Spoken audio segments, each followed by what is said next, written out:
Catalepsy and resurrections, when life returns to matter. Kardec explains that catalepsy is a temporary suspension of vital manifestations. The organs remain immobile, breathing is almost imperceptible, and the body appears inert, but the soul has not fully detached. The spirit, still connected to the body by fluidic bonds, retains its consciousness and perceives what is happening around, without being able to manifest. This state, which modern medicine recognizes as deep coma or apparent death, was in ancient times interpreted as a miracle or divine punishment. In cases of catalepsy, the perispirit maintains the bond between the spirit and the body, even if external signs of life disappear. The detachment is partial. The spirit floats around the body, sees, hears, and thinks, but cannot command the physical organs. When the vital bond is not broken, there can be spontaneous return of the soul to matter, commonly called resurrection. For centuries, peoples of various cultures have witnessed the awakening of individuals considered dead, facts reported in scriptures and religious traditions. Kardec shows that there is no miracle in these cases. It is a reacquisition of organic life, while the vital principle still persisted. The definitive separation of the soul only occurs when the fluidic bond is broken. Until then, the spirit can, through the action of an intense will, a profound emotion, or the intervention of benevolent spirits, return to the body and reanimate it. Modern neuroscience describes similar phenomena under the name of near-death experiences, NDEs.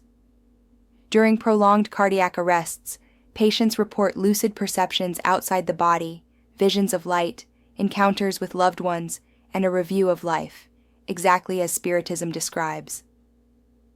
After returning, many report a profound moral transformation and a loss of fear of death.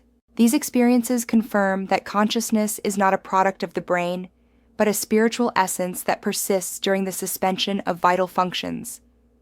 Intensive care medicine has documented cases of patients who, after long minutes without a heartbeat, return to life with vivid memories of out-of-body experiences. These reports, recorded in scientific journals, show that the mind remains active even when the body undergoes physiological collapse. Kardec anticipated this understanding by stating that the soul can detach from the body without death having occurred, maintaining lucidity and memory. The physics of the quantum field of consciousness offers a plausible analogy. The mind is not confined to the brain, but acts as an energetic field interconnected with matter through a subtle information system, the perispirit. During catalepsy, this field does not break, but only weakens. When vital energy is re-established, the spirit re-enters and revives the organs, restoring the biological flow. Thus, the resurrection is not a miracle, but the reconnection of the soul to the body before the complete dissolution of the fluidic bonds.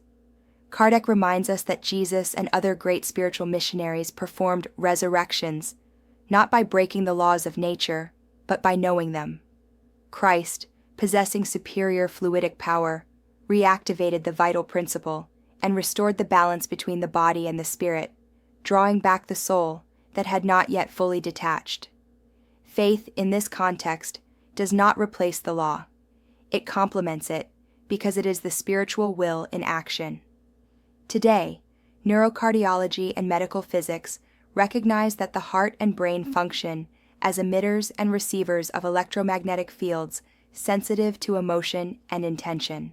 Prayers, magnetism, and spiritual passes can act through the fluidic pathway, restoring the energetic harmony that allows for the return to life. Science is slowly beginning to understand that life and consciousness are inseparable dimensions of the same cosmic reality. Spiritism, therefore, dispels the mystery of catalepsy and resurrections. Nothing is supernatural. Everything is governed by natural laws, whose cause lies in the relationship between spirit and matter. Death is merely the final rupture of these bonds. As long as they exist, there is always the possibility of return. And even when the body disintegrates, the soul continues, conscious and active, in the spiritual plane. Understanding catalepsy and resurrections is understanding that life is a flame that can weaken but never goes out. It is sustained by divine will, transmitted through the universal fluid, and maintained by the immortal spirit. If this reflection brought you understanding and comfort, share it. Because understanding catalepsy and resurrections is recognizing that death is not the end, but the interval between two awakenings of the soul.